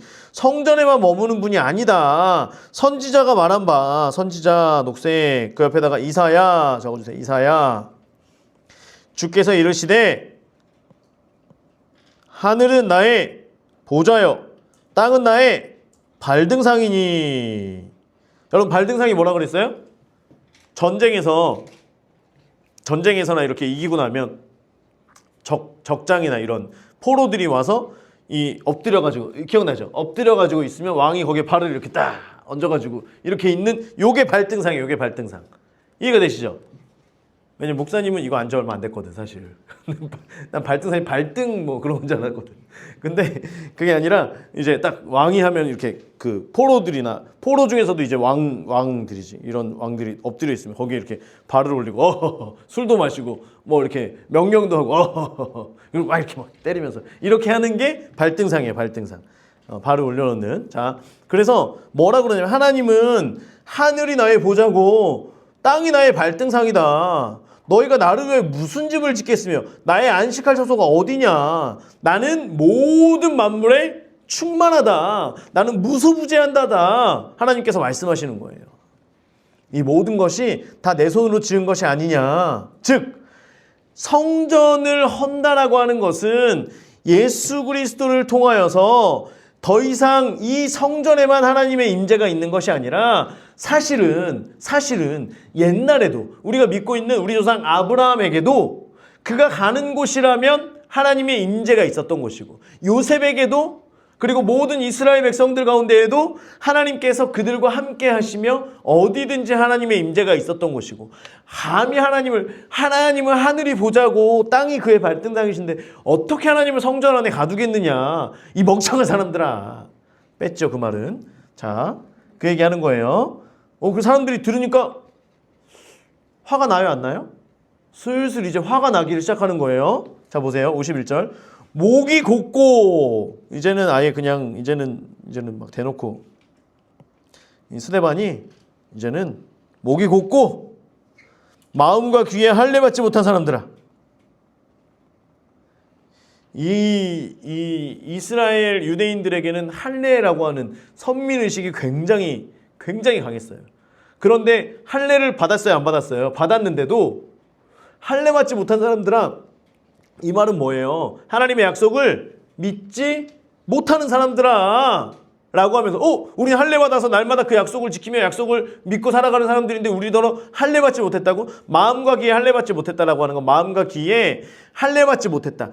가죽으로 덮여 있어서 소리가 들리지 않고 마음 가운데 하나님의 말씀이 새겨지지 않는다. 그런 사람들아. 그리고 목이 곧다라고 하는 건 뭐예요? 목이 곧으면 어떻게 돼요? 굽힐 수 있어요 없어요? 없죠. 목이 곧은 얼마나 교만한 사람들을 향하여 목이 곧다라고 얘기하잖아요. 이렇게 얘기하는 거예요. 너희 조상 때도 하나님의 말씀을, 모세를 거절하고 거역하였는데 지금도 역시 목이 곧고 교만하여서 마음과 귀에 할례 받지 못함으로, 그래서 말씀이 더 이상 너희들 가운데 들어가지 못하지 않느냐. 강팍한 사람들 아니냐.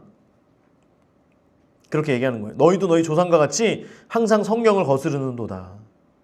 너희 조상들이 선지자들 중에, 노란색 선지자들 중에 누구를 박해하지 아니하였느냐. 의인이 오시리라 예고한 자들을, 계속 밑줄 그을게. 의인이 오시리라 예고한 자들을 그들이 죽였고 선지자들을 핍박하고 죽이죠. 너희는 그 의인을 잡아둔 자여 살인한 자가 되나니 너희는 천사가 전한 율법을 받고도 지키지 아니하였도다. 다이렉트로 하나님을 통하여서 말씀을 전해 주었는데도 그것도 지키지 않지 않았냐. 그러면서 너희들이 율법을 논한다고? 지금 너희들이 율법을 얘기할 때야? 너희들이 그게 아니라 옛날부터 너희들은 교만하여서 너희 조상 때로부터 그것이 지켜지지 않고 계속해서 그 우상 숭배가 계속해서 너희 조상들 가운데 내려오지 않았냐. 그 우상 숭배를 통하여서 하나님을 떠나가지 않았냐. 하나님을 거절하지 않았냐. 그래서 결국에는 선지자들, 하나님의 말씀을 전하는 그 선지자들까지도 죽이는 데까지 이르지 않았냐. 처음에는요, 우상을 하나님으로 여기면서 우상을 점점 섬기다가 나중에는 인신제사를 드리고 또 다른 어떤 우상과 음란과 이런 것들을 행하다가 심지어는 하나님의 말씀을 가지고 오는 선지자들까지도 죽이고 핍박하는 그 일들을 너희가 행하며 결국에는 예수 그리스도까지 가지 않았느냐라고 대놓고 얘기하는 거예요. 여러분, 그렇기 때문에 우리가 조상들로부터 계속해서 내려오는 불순종, 우상의 죄는 우리가 반드시 끊어야 되는 거예요. 뭘로? 치유축사로. 우상? 빠져. 우상 떠나가. 치유축사해야 되는 거예요. 그래서 이것이 끊어지지 않으면 계속해서 이 저주가 우리 가운데 흘러갑니다. 말씀이 들리지 않아요. 예수 그리스도의 그 생명의 말씀이 우리 가운데 들어오지가 않아요. 그렇기 때문에 내가 말씀을 들었음에도 불구하고 이것이 믿어지지 않는다라고 한다면 나 왜 못 믿지? 그러기 이전에 우리 안에 있는 불순종과 우리 안에 있는 우상 숭배의 영들을 조상으로부터 계속해서 흘러왔던 그 우상 숭배를 계속 빼내야 되는 거예요. 그래서 그곳에 믿음을 채우고 하나님을 향한 더 큰 믿음을 하나님의 임재가 더 부어지기를 우리는 더 강구해야 되는 것이죠. 자 보세요. 54절 스데반이 순교하게 됩니다. 그들이 이 말을 듣고 마음에 찔려 노란색 마음에 찔렸을 때 반응은 둘 중에 하나예요. 우리가 어찌할꼬 베드로가 말씀을 전하니까 우리가 어찌할꼬 하면서 사람들이 회개했던 사람들이 있는가 하면 오늘 사람들은 어떻게 해요? 이를 갈아요. 속에 아주 사단이 충만한 거예요. 마귀가 충만한 거야. 자 스데반은 어때요? 반대로 성령에 충만합니다. 성령에 충만한 하늘을 우러러 주목하여 뭘 봅니까? 하나님의 영광을 봐요. 예수께서 하나님 우편에 서신 것을 봅니다. 하나님의 영광을 봤다라고 하는 건 하나님의 영광의 광채를 본 거예요. 하나님의 영광이 어찌나 밝은지 그 밝은 광채를 보게 된 거예요. 그리고 예수님께서 하나님의 우편에 서신 것을 본 거예요. 우리 집사님께서 하나님과 예수님 사이에 앉으셨다라고 했잖아요. 그 예수님께서 앉지 않으시고 지금은 일어서신 거죠. 자, 이것을 가지고 많은 그 학자들과 이제 많은 목회자들은 해석할 때 순교자를 예수님께서 안으시기 위하여서 받으시기 위하여서 그 자리에 서신다. 그래서 순교자가 순교 당하는 그때에는 예수님께서 보좌에서 서신다라고 이렇게도 이야기합니다. 자 말하되 보라 하늘이 열리고 노란색 하늘이 열리고 인자가 하나님 우편에 서신 것을 보노라. 가만히 있으면 되는데 이것을 얘기해 버렸어요. 제가 지금 환상이 보입니다. 형제들이여 보십시오. 하늘이 열리지 않았습니까? 그리고 인자는 누구예요? 인자가 누구예요? 예수님이죠. 자, 사두개인들에게는 부활이 있다 없다? 없다. 그리고 예수님을 누가 죽였어요? 제사장들이 죽였어요. 다 죽였어요. 그런데 그 예수가 지금 보좌에 있다는 거예요. 그러면 사두개인들에게는 지금 마지막 남은 발작 버튼을 스데반이 눌렀어요? 안 눌렀어요? 눌러버린 거예요. 부활한 것뿐만이 아니라 부활해서 지금 하나님 보좌에 앉으셨다. 그분이 바로 하나님이시다.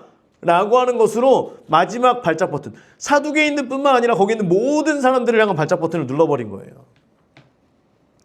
봤는데 본 걸 봤다라고 얘기하니까 사람들이 난리가 난 거예요. 지금 아직 재판 중이죠. 아직 재판 중이에요. 지금 이거예요. 처음에 보세요. 이게 웃긴 게 뭐냐면 대제사장은 1절에서 뭐라고 물어봐요? 이것이 사실이냐?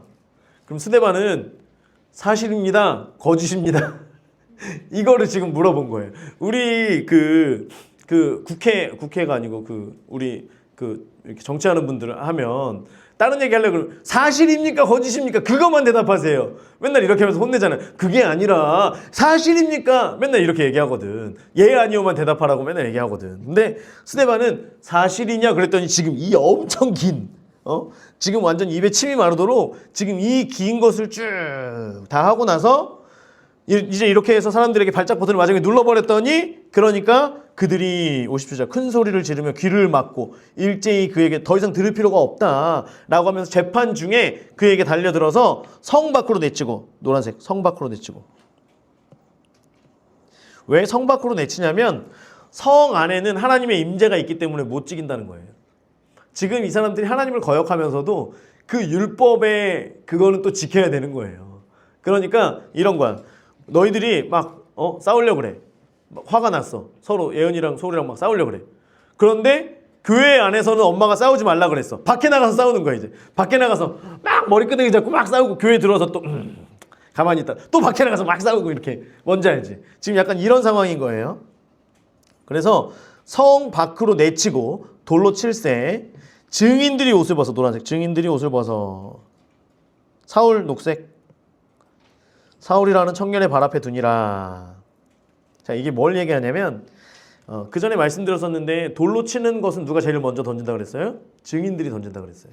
자 그런데 이때는 증인들이 먼저 돌을 던지는 게 아니라 성 밖으로 내치고 모든 사람들이 일제히 그냥 순서도 없이 돌로 던지는 거예요. 너무 지금 사람들이 격분해가지고 증인 어디 계세요? 증인 먼저 던지시면 저희가 던지게, 이 순서가 아니에요. 그냥 밖에 내쫓고 아무나 먼저 돌을 다 던지는 거예요.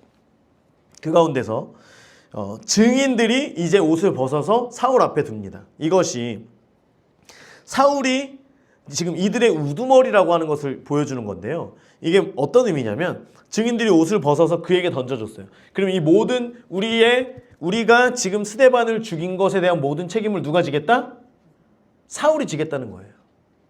사울 네가 대신 져, 이게 아니라 사울이 본인이 지겠다라고 이미 거기에 세움을 받았어요.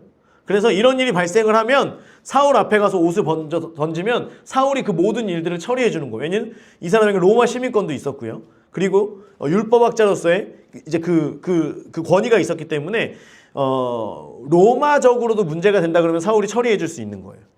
원래는 이 이스라엘 백성들이 함부로 누굴 죽일 수 없거든요. 지금은 로마의 통치 가운데 있기 때문에 함부로 법 집행은 할 수가 없어요. 그런데 문제가 되면 역시 사울이 책임을 지는 거예요. 하나님 앞에서 율법적으로 문제가 되더라도 율법학자인 사울 앞에 이것을 던질 때에 율법적으로도 이 모든 문제의 책임을 사울이 지겠다라고 하는 거예요. 그러니까 사울이 이 당시에 굉장히 신임을 받고 있었고, 그래서 사울이 그만큼 인정받고 있었던 우두머리 중에 한 사람이었다라고 하는 거죠. 자, 59절. 그들이 돌로 스데반을 치니 스데반이 부르짖어 이르되 노란색 주 예수여 내 영혼을 받으시옵소서. 주 예수여 내 영혼을 받으시옵소서. 본인을 위해서 기도하는 거죠. 주님, 내 영혼을 받아주세요. 본인이 예수님께서 하늘이 열리고 예수님이 보좌 우편에 서신 것을 보았을 때 본인이 어디에 갈 것을 알았다는 거예요. 하늘 보좌에 갈 것을, 지금 여기에서 죽으면 하늘 보좌에 서 계신 그 예수님 품 안으로 갈 것을 알았다는 거예요. 그래서 내 영혼을 받으시옵소서. 이게 순교자들만 할 수 있는 기도의 고백인 거죠. 60절. 무릎을 꿇고 크게 불러 이르되 주여 이 죄를 그들에게 돌리지 마옵소서. 성령 충만한 자는 예수님의 심장을 갖게 됩니다. 스데반도 죽는 그 순간에 예수님과 같이 이 죄를 저들에게 돌리지 마십시오. 이 말을 하고 자니라.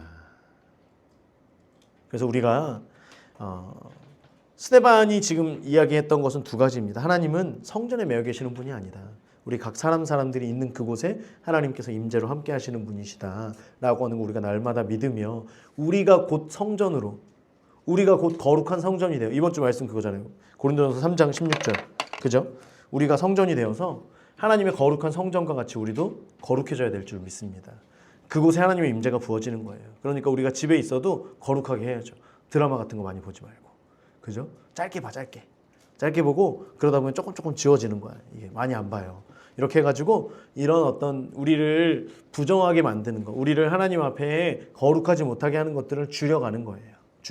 그리고 봤으면 또 봤다가 갑자기 나도 예기치 못하게 이상한 이상한 거 볼 때가 있거든. 그러면 축사해서 다 그런 것들을 다 지워내는 거예요. 다 빼내는 거예요.